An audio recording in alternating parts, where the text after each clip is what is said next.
شادی کا محرک کوئی بھی ہو سکتا ہے. یعنی میں ایک طرف رغبت رکھتا ہوں, میلان رکھتا ہوں, اس کا محرک ارینج بھی ہو سکتا ہے اور لو بھی ہو سکتا ہے. یعنی وہ کوئی اچانک محرک بھی ہو سکتا ہے. مجھے راہ چلتے میں کسی کی زلف گرا کا اسیر ہو گیا ہوں, مجھے کوئی پسند آ گیا ہے, محرک برا نہیں ہوتا. بات یہ ہے کہ اس کے بعد آپ نے ایک ادارہ بنانا ہے. اب یہ محرک تو ہو گیا, اس کے بعد جب آپ فیصلے کی جگہ پر کھڑے ہوں گے تو کیا فیصلہ بھی اسی محرک کی بنیاد پر ہے؟ اگر وہ فیصلہ محض اس محرک کی بنیاد پر ہے کہ والد صاحب نے کہہ دیا ہے تو بھی غلط ہے. غلط اس معنی میں کہ اس کا نتیجہ کل متوقع طور پہ اچھا نہیں نکلے گا. اور فیصلہ اس بنیاد پر ہے کہ آپ کو راہ چلتے کوئی اچھا لگ گیا ہے, عشق ہو گیا ہے آپ کو, اور اب آپ کی راتوں کی نیند جو ہے وہ اکارت ہو گئی اور اب آپ اس کے بغیر نہیں رہ سکتے, تو آپ نے شادی کا فیصلہ کر لیا. تو یہ بھی بہت خطرناک چیز ہے. محرک کوئی بھی ہو, شادی زندگی کے چند بڑے سنجیدہ فیصلوں میں سے ایک فیصلہ ہے. اس محرک کے بعد جو چیز آپ نے کرنی ہے وہ دو چیزیں ہیں. پہلی چیز یہ ہے کہ آپ یہ دیکھیں کہ آپ یہ صلاحیت رکھتے ہیں کہ آپ اس کی شخصیت کو مینج کر سکیں. بڑی پازیٹیو صورت پیدا ہو جاتی ہے کہ آپ کو اپنا ہم فکر, ہم خیال اور شخصیت سے ہم آہنگ کوئی شریک حیات مل جاتا ہے. بڑی اچھی بات ہے. لیکن وہ باہر کیف انسان ہے, اس کی بعض چیزوں میں آپ سے اختلاف بھی ہو سکتا ہے. تو کیا آپ اپنے اندر یہ صلاحیت پاتے ہیں کہ آپ اس کو مینج کر سکیں؟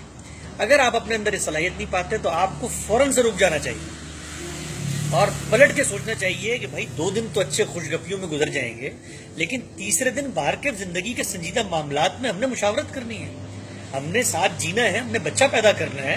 اس بچے کا نام رکھنے سے لے کر اس کے تعلیم کے معاملات تک, اس کے مستقبل کے فیصلوں تک سارے سنجیدہ فیصلے ہیں, عملی فیصلے ہیں. ان عملی فیصلوں میں آپ جو ہے نا وہ تخیلات کی دنیا میں نہیں کھڑے ہو سکتے. تو پہلی چیز یہ ہے کہ اپنی شخصیت کا جائزہ لیں شادی سے پہلے. کیا آپ کی شخصیت اتنی مضبوط ہے کہ آپ ایک دوسرے شخص کے ساتھ مینج کر کے رہ سکتے ہیں؟ یہ پہلی چیز ہے. دوسری چیز جو موجودہ دور میں سمجھتا ہوں وہ یہ ہے کہ آپ کا سماجی پس منظر. دیکھیے, آپ اپنا سماجی پس منظر تبدیل نہیں کر سکتے, ٹھیک ہے نا. آپ تبدیل کر بھی لیں, اس کے باوجود وہ آپ کی شخصیت کے نہا خانوں میں کہیں نہ کہیں موجود رہتا ہے. سماجی پس منظر کو تھوڑا سا الیبریٹ کر دیں. میں مثال دیتا ہوں آپ کو. مطلب میرا تعلق پس منظر کے لحاظ سے ایک مذہبی گھرانے سے, ٹھیک ہے نا. میں نے اس مذہبی گھرانے کی جو فکر تھی, اس کے جو مطلب اصول تھے, ان کو تو ایک طریقے سے اپنی زندگی میں رون دیا ہے. میں ان کو درست نہیں سمجھتا, میں اس فکر کو بے بنیاد سمجھتا ہوں. لیکن اس کے باوجود میرے خورونوش میں, میرے روزمرہ میں, میرے اٹھنے بیٹھنے میں, میری جامہ زیبی میں, میری گفتگو کے اسالیب میں وہ مذہبی فکر رچی اور بسی ہوئی ہے. مطلب میں کسی اپنے استاد کے سامنے یہ نہیں ہو سکتا کہ اس کو قلم ایک ہاتھ سے پیش کروں. یہ میری تہذیب یا جس مذہبی ماحول میں میں نے آنکھ کھولی ہے اس میں گوارا نہیں کیا جا سکتا. یہ نہیں ہو سکتا میں ننگے سر اس کے سامنے جاؤں. اس لیے آپ دیکھتے ہیں لوگ مجھ سے پوچھتے بھی ہیں کہ آپ تو علماء کی فکر کے بھی قائل نہیں ہیں, اس کے باوجود آپ ٹوپی پہنتے ہیں, اس کے باوجود آپ کی داڑھی ہے, اس کے باوجود آپ شلوار قمیض پہنتے ہیں. اس لیے کہ میں اپنی تہذیب سے اپنی جان نہیں چھڑا سکتا. یہ جو تہذیب ہے آپ کی, یہ بہت یعنی ڈیپ روٹڈ ہوتی ہے. جب آپ شادی کرنے جاتے ہیں تو آپ کو دیکھنا چاہیے, بہت رک کے تدبر سے, غور سے یہ سوچنا چاہیے کہ جس شخص کا آپ انتخاب کر رہے ہیں وہ آپ کے سماجی پس منظر کے لحاظ سے کیا آپ سے ہم آہنگ ہے. اگر ہم آہنگ نہیں ہے تو آپ لکھ لیجئے کہ دوسرے دن یہ کانفلکٹ شروع ہو جائے گا. اچھا, ایک اور چیز دیکھیے, میرے سماجی پس منظر میں عورت گھر در کی ذمہ داریوں سے اپنے آپ کو مصروف رکھتی ہے. اگر میں نے یہ فیصلہ شادی سے پہلے نہیں کیا کہ میری بیوی پڑھی لکھی خاتون ہے اور وہ کل جائے گی, وہ جاب بھی کرے گی, ہو سکتا ہے تعلیم کے لیے بیرون ملک بھی جانا پڑے, تو کانفلکٹ کا آغاز ہو جائے گا. تو اگر آپ نے شادی سے پہلے رک کر ہی نہیں سوچا, آپ یہ دیکھیے ہم سے غامدی صاحب کے لوگ چاہتے ہیں ان سے سوالوں کے جواب, تو دنیا بھر سے لوگ رابطہ کرتے ہیں. ان میں نوجوان سب سے زیادہ ہوتے ہیں, اور ان میں بھی شادی شدہ. ان کا پہلا مسئلہ کیا ہے کہ ہم بیگم کو کہتے ہیں کہ وہ گھر پہ بیٹھے، وہ کہتی ہے میں نے نوکری کرنی. بھائی یہ نوکری کرنے کی جو اس کا تصور یہ آج آپ کے اوپر سامنے آیا، یہ پہلے دن سے تھا، لیکن آپ نے آنکھیں بند کی ہوئی تھی. یا تو وہ محبت کے سحر میں آنکھیں بند کی ہوئی تھی، یا ارینج میرج میں والدین کے ڈر سے آنکھیں بند کی ہوئی تھی. تو اس کا نتیجہ کیا نکلا؟ نتیجہ یہ نکلا کہ زندگی ایک رواں ٹارچر بن گیا، شب و روز کی خانہ جنگی ہے. اور نتیجہ کیا نکلتا ہے؟ نتیجہ طلاق پہ نکلتا ہے. آپ اس وقت دیکھیں ہماری نوجوان نسل میں طلاق یعنی لگتا ہے زبان کی نوک پر ہے. وہ نوجوان بچے ہوں، نوجوان بچیاں ہوں، اور ایسا لگتا ہے کہ مطلب طلاق کوئی مسئلہ ہی نہیں ہے. طلاق لے کر وہ یہاں سے جائیں گے اور کہیں اور پر جا کر اپنا وہ رشتہ کر لیں گے. حالانکہ طلاق آپ یہ دیکھیے کہ مطلب آپ اگر اس نیت سے ایک ادارے میں داخل ہوئے کہ آپ نے اس کو قائم رکھنا ہے اور ابھی بچہ پیدا ہوگا اور زندگی بھر اس کی پرداخت اور نگہداشت کرنی ہے، تو طلاق کا تو لفظ بھی منہ پہ نہیں آنا چاہیے. لیکن کیا وجہ ہے؟ وجہ یہ ہے کہ آپ نے پہلے سے ذہن کو تیاری نہیں کیا اس کانفلکٹ کی صورتحال کی. آپ نے شادی کی ہے ایک وقتی محرک کے طور پر. تو نوجوانوں کو اس وقت جو پہلی چیز چاہیے، میں بہت ہی درد دل کے ساتھ ان کو مشورہ دیتا ہوں کہ شادی زندگی کے سنجیدہ ترین فیصلوں میں سے ایک فیصلہ ہے. آپ کے والدین آپ کو کہتے ہیں کہ فلاں لڑکی بہت اچھی ہے، یا آپ کا دل آپ کو کہتا ہے فلاں لڑکی بہت اچھی ہے. یہ سننے کے بعد سب سے پہلے جائزہ لیں، کیا آپ اپنے آپ کو تیار پاتے ہیں؟ آپ کی شخصیت اتنی مضبوط ہے کہ دوسری شخصیت کے ساتھ آپ مینج کر سکتے ہیں؟ پہلی چیز. اور دوسری چیز، جس شخصیت کے ساتھ آپ مینج کرنا چاہ رہے ہیں کیا وہ اس قابل بھی ہے کیا وہ مینج کی جا سکے؟ کیونکہ بعض چیزیں مینیجیبل نہیں ہوتی، بعض چیزوں پہ آپ کو کمپرومائز کرنا ہوتا ہے. وہ کمپرومائز آپ کو پہلے دن کرنا ہے. تو مجھ سے جو لوگ کہتے ہیں کہ جی میں تو اس کو کہتا ہوں کہ تم نے گھر سے باہر نہیں نکلنا، اور وہ پھر بھی نکل رہی ہے، تو نافرمان نہیں ہے کہ میں اس کو طلاق نہ دوں. تو میں اس سے کہتا ہوں کہ یہ آپ کو آج مطلب معلوم ہوا کہ وہ پڑھی لکھی خاتون ہے، آج معلوم ہوا کہ وہ چاہتی ہے کہ وہ باہر نوکری کرے. یہ پہلے دن معلوم تھا. اور خاتون کو بھی کہتا ہوں پہلے دن آپ کو معلوم تھا، آپ کو نکاح نامے میں لکھوانا چاہیے تھا. آپ لکھواتی وہاں کہ میں جو ہوں وہ نوکری کروں گی، یہ مجھے نہیں روک سکتا، اور شوہر کو بھی پتا ہوتا. یہ چیزیں ہیں جو نوجوان نسل کو بہت رک کے دیکھنی چاہیے، ورنہ میں متنبع کر رہا ہوں ان کو یہ شادی زندگی کی سب سے بڑی اذیت بن جائے گی. یعنی پہلا جو آپ نے، اگر میں سمرائز کروں کہ پہلا جو امپورٹنٹ فیکٹر ہے وہ یہ ہے کہ آپ دیکھیں کہ کیا آپ خود ریڈی ہیں شادی کے لیے کہ نہیں، اس بندے کے ساتھ مینج کرنے کے لیے. اور دوسرا یہ کہ اس کا سماجی پس منظر اہم ہے کہ وہ آپ سے جتنا کمپیٹیبل ہوگا اتنا بہتر، یا کم از کم آپ ذہنی طور پہ اپنے آپ کو پہلے ہی کمپیٹیبل کر لیں. یعنی کمپیٹیبل میں ایک آئیڈیل صورتحال لوگ بتاتے ہیں کہ اصل میں بیوی کیا ہے؟ آپ کی انٹلیکچوئل پارٹنر ہے. یہ بات ٹھیک نہیں ہے. بیوی انٹلیکچوئل پارٹنر نہیں ہے. صحیح. آپ انسان کی شخصیت میں اللہ تعالیٰ نے جو برتری کا مادہ رکھا ہے، وہ انٹلیکچوئل دنیا میں اپنا پارٹنر کسی کو تسلیم ہی نہیں کر سکتا. صحیح. اور تسلیم کس کو کرے؟ بیوی کو. یہ تو ممکن ہی نہیں ہے. ممکن نہیں. آپ نے کرنا کیا ہے؟ آپ نے یہ کرنا ہے کہ آپ یہ دیکھیں کہ اس کی جو انفرادیت ہے شخصیت کی، کیا آپ بطور انسان اس کو مینج کرنے کی صلاحیت رکھتے ہیں؟ مطلب آپ کو کیا آپ نے کیا یہ تربیت پائی ہے کہ آپ کسی معاملے میں اختلاف رائے سن سکیں؟ آپ مجھے بتائیے، ہمارے یہاں اس وقت پاکستان میں جو صورتحال ہے، آپ صرف اس کو لے کر جائیے سیاسی جماعتوں سے جو نوجوانوں کی وابستگی ہوتی ہے.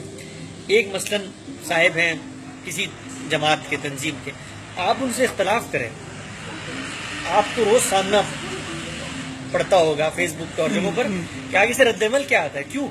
کیونکہ اختلاف سننے کا جذبہ ہی نہیں ہے، تربیت ہی نہیں ہوئی. اچھا، اختلافی رائے ضروری نہیں ہے کہ آپ اس کو درست سمجھیں، ضروری نہیں ہے کہ آپ اس کو قبول کر لیں، نہیں، لیکن آپ نے اس اختلاف کی سچویشن میں مینج کیسے کرنا ہے، ریئیکٹ کیسے کرنا ہے، اس کی تربیت نہیں ہے. تو آپ کیا سمجھتے ہیں کہ جو شخص اپنے لیڈر کے بارے میں اختلاف برداشت نہیں کر سکتا، وہ اپنی چوائسز کے بارے میں اختلاف برداشت کرے گا شادی کے معاملے میں؟ یعنی آپ اس کو کہتے ہیں کہ بھائی یہ فارمل ڈریسنگ ہے، شادی میں جانا ہے، تم ٹیکسیڈو پہنو. وہ کہتا نہیں، میں نے تو جو ہے وہ شلوار قمیض پہن کے جانا ہے. تو جو شخص اپنی عملی زندگی میں اختلاف برداشت نہیں کر سکتا، شادی میں کیا کرے گا؟ تو شادی سے پہلے جو کام کرنے کا ہے وہ یہ کہ اپنی شخصیت کا جائزہ لیں. کیا آپ اپنی شخصیت میں یہ مادہ پاتے ہیں کہ آپ اختلاف کو جو ہے نا حسن معاملات کے ساتھ مینج کر سکیں، پہلی چیز. دوسرا، آپ کے اندر چیزوں کو تھوپنے کا مادہ نہ ہو، دوسری چیز. تیسری چیز جو بہت اہم چیز ہے وہ یہ کہ عورت بہت پڑھی لکھی ہے، اللہ تعالیٰ نے اس کو بڑا علم دیا ہے، بڑی صلاحیت دی ہے، لیکن یہ اللہ تعالیٰ ہی کی دی ہوئی فطرت ہے کہ وہ حساس ہوتی ہے، وہ جذباتی ہوتی ہے. یہ خاص مردوں کے لیے آپ وہ چیزوں کو خالصتاً. اچھا، اب جب عام طور پہ ہم اس طرح کی بات کرتے ہیں، چونکہ ایک رد عمل کا دور ہے عورتوں کی جانب سے، کیونکہ عورتوں کو بہت دبا کے رکھا گیا ہے، تو اس وقت ایک ایک جملہ کہتے ہوئے سوچنا پڑتا ہے کہ وہ اس کو بھی کوئی ہمارے خلاف وہ نہ سمجھ لیں اور فیمنزم کا نعرہ لگا کے دیکھو یہ تو پدر شاہی نظام ہے اور اس کے اندر اس طرح. عورتیں بہت عقل مند ہیں، دنیا کے کاروبار چلا رہی ہیں، سب کچھ کر رہی ہیں. بہت ڈر لگتا ہے بھائی عورتوں کے بارے میں بات کرتے ہوئے، لیکن کیا وہ محض ریشنل اور عقلی آرگومنٹ سے آپ کی قائل ہو جاتی ہیں؟ آپ مجھے بتائیے سچی بات، یعنی یہ بات دل پہ ہاتھ رکھ کے بتائیے. آپ ان کو 1 گھنٹے کا آرگومنٹ دیں، بہت جاندار ہوگا، وہ اس سے اختلاف کریں گے. 2 منٹ پیار سے بات کریں، 2 منٹ ذرا ان کے جذبوں کی تسکین کریں، ان کو شاپنگ کے لیے آپ اگر تھوڑی سی مہمیز دے دیں، وہ آپ کی بات کو قبول کر لیں. ہوتا کیا ہے کہ آپ کو اللہ نے سربراہ بنایا ہے. جب آپ سربراہ بنتے ہیں کسی بھی ادارے کے تو کچھ ذمہ داریاں ہوتی ہیں آپ کی. وہ ذمہ داریاں آپ کو ایک بڑا رول دیتی ہیں. آپ کو پھر چھوٹی چھوٹی چیزوں پر جو نا، جس کو آپ کہتے ہیں نا ٹانکا اڑا لینا، یہ نہیں کر سکتے آپ. اچھا، ایک معاملے میں وہ نہیں مان رہی ہے تو آپ کا یہ کام نہیں ہے کہ آپ اس کو گھسیٹ کے اس پر مطلب لے کر آئیں اور آپ چیخیں کہ بھائی. اچھا، آپ یقین جانیں، میں آپ کو سچی بات بتا رہا ہوں.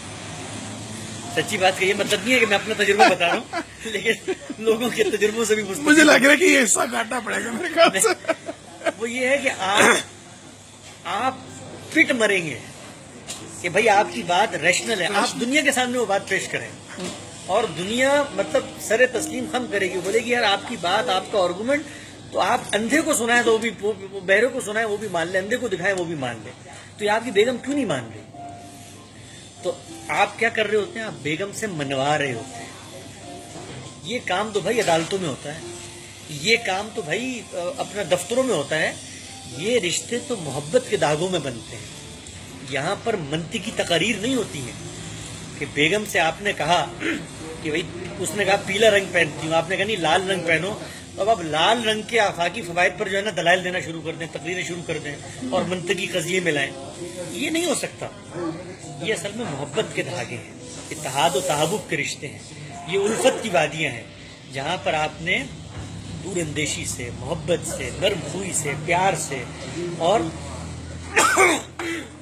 جو سب سے بڑی چیز ہے اگلے کی عزت نفس کو ٹھیس پہنچائے بغیر. آپ شادیوں میں آپ خواتین سے پوچھیں، ان کو جو سب سے بڑا مسئلہ ہے شادیوں میں وہ کیا ہے؟ ان کی عزت نفس محفوظ نہیں. وہ نند آتی ہے وہ تبصرہ کر کے چلی جاتی ہے، وہ ساس آتی ہے وہ تبصرہ کر کے چلی جاتی ہے، وہ شوہر آتا ہے وہ تبصرہ. اس کو لگتا ہے کہ میں تو مطلب ایک کارپٹ ہوں جو آتا ہے پیر رکھ کے گزر جاتا ہے، میں پنچنگ بال ہوں جو آتا ہے گزر کے مکہ مار کے چلا جاتا ہے. تو آپ اس کو یہ احساس دلائیں کہ بھائی وہ پارٹنر ہے، وہ آپ کی لائف پارٹنر ہے. آپ کی زندگی کے اہم فیصلوں میں اس کا ایک کردار ہے، اس کی ایک شخصیت ہے، اور وہ شخصیت میں منفرد بھی ہو سکتی ہے، لیکن اس کی عزت کریں، اس کے اختلافات کو سراخوں پر رکھیں. اور جس طرح بعض روایتوں میں بھی ہے کہ نازک آپ گینے ہیں سنبھال کر رکھیں، ان کے جذبوں کی قدر کریں. دیکھیں یہ وہی جذبے ہیں جو مرد کو اس خاندان کے رشتے میں تسکین دیتے ہیں. عورت بھی اگر آرگومنٹ کر رہی ہوتی ہے آپ سے تو مرد کو اس رشتے میں کبھی وہ تسکین اور کبھی وہ راحت حاصل نہ ہوتی. وہ آج آپ گھر پہ جب جاتے ہیں، وہ جو مسکرا کے دیکھتی ہے آپ کی بیوی، آپ وہ جو چائے کا کپ آپ کو پیش کرتی ہے اور آپ کی ساری تھکاوٹیں دور ہو جاتی ہیں، تو اس کا مطلب یہ ہے کہ اصل میں ایک نفسیاتی وجود ہے. آپ بھی ایک نفسیاتی وجود ہیں، آپ بھی یہی چاہتے ہیں، لیکن آپ اس کے ساتھ یہ معاملہ نہیں کر رہے. تو نوجوانوں کو یہ سمجھنا چاہیے. دیکھیں حریت فکر کا دور ہے، فریڈم آف ایکسپریشن کا دور ہے. تو اس فریڈم آف ایکسپریشن کی جو عملی مظاہر ہیں وہ اس کو خاندان پہ بھی اپلائی کر دیتے ہیں. کانفلکٹ ہی کانفلکٹ ہے. آپ یقین جانیں عامر بھائی، میں صبح اٹھتا ہوں تو میسیجز بھرے ہوئے ہوتے ہیں، رات کو سوتا ہوں تو خواتین اور مردوں کے، نوجوانوں کے میسیجز کہ ہم اس رشتے میں نہیں رہ سکتے. کیوں نہیں رہ سکتے؟ جی میں نے اس کو یہ بات کی تھی, آگے سے اس نے میری بات کا جواب نہیں دیا, آگے سے اس نے بدتمیزی کر دی. بھائی اگر اس نے مثلا آپ کی بات کا جواب نہیں دیا, وہ آپ کی بات سے ایگری نہیں کرتی, تو پلٹ کے پوچھا ہے اس بیچاری سے کہ بھائی کیوں نہیں ایگری کرتی یار, تم مطلب تم بھی انسان ہو کہ نہیں ہو انسان. اگر تم ایگری نہیں کرتی تمہاری رائے کیا ہے؟ اگر تمہاری رائے یہ ہے, آپ یقین جانیں اگر آپ شرافت, تہذیب اور محبت سے اس کو اپنی بات سمجھائیں, یہ ہو نہیں سکتا کوئی عورت قبول نہ کرے, ہو نہیں سکتا. آپ اندر اتر کے دیکھیں عورت کیا کہتی ہے. غصے سے کہا تھا, چیخ کے کہا تھا, بدتمیزی سے کہا تھا, سنپ کر کے کہا تھا, میں نے اس لیے نہیں مانی بات. تو یہ وہ چیزیں ہیں جن کو ہمیں غور کرنا چاہیے. یہ آپ نہیں کریں گے, آپ لکھ لیں, یہ شادی زندگی کی سب سے بڑی اذیت بننے والی. اور یہ آپ کر لیں گے, آپ یقین جانیں. ابھی میں نے کل ایک چیز شیئر کی, ہارورڈ یونیورسٹی نے اسٹڈی کی ہے 75 سال پر مبنی, اور آن گوئنگ اسٹڈی ہے ہیپینس کے اوپر. تو اس کا نتیجہ کیا ہے جملے میں, دنیا کے خوش رہنے والے وہ لوگ ہیں اور شادہ اور آباد وہ لوگ ہیں جو خاندانی زندگی میں انوالو ہیں اور جن کی خوشگوار ازدواجی زندگیاں گزر رہی ہیں. اور وہ لوگ جن کے پاس پیسہ بھی ہے, فیم بھی ہے, عزت, شہرت, دولت, سب کچھ ہے, ان کو وہ سکون حاصل نہیں ہے جو ایک خاندانی آدمی کو حاصل ہے. کیوں؟ کیونکہ وہ خدا کی اسکیم کو پورا کر رہا ہے. وہ دنیا میں آتا ہے, اس کے سامنے بچہ پیدا ہوتا ہے, اس کے سامنے مقاصد ہیں, وہ اس کی تربیت کر رہا ہے, اس کو تعلیم دے رہا ہے, وہ بیوی کے حقوق ادا کر رہا ہے. وہ ایک مکمل, جس کو آپ کہتے ہیں جو فطرت نے اس کے لیے پیکج بنایا ہے, وہ اس نے اڈاپٹ کر لیا ہے. تو بہت غیر فطری صورتحال ہے اگر آپ شادی کے بغیر رہتے ہیں, اور بہت غیر فطری صورتحال ہے کہ اگر آپ شادی کو بطور ادارہ قبول نہیں کرتے. اور یہ سب کے بعد میری چائے اس وقت برف بن چکی. شکریہ اعظم بھائی, شکریہ بھائی.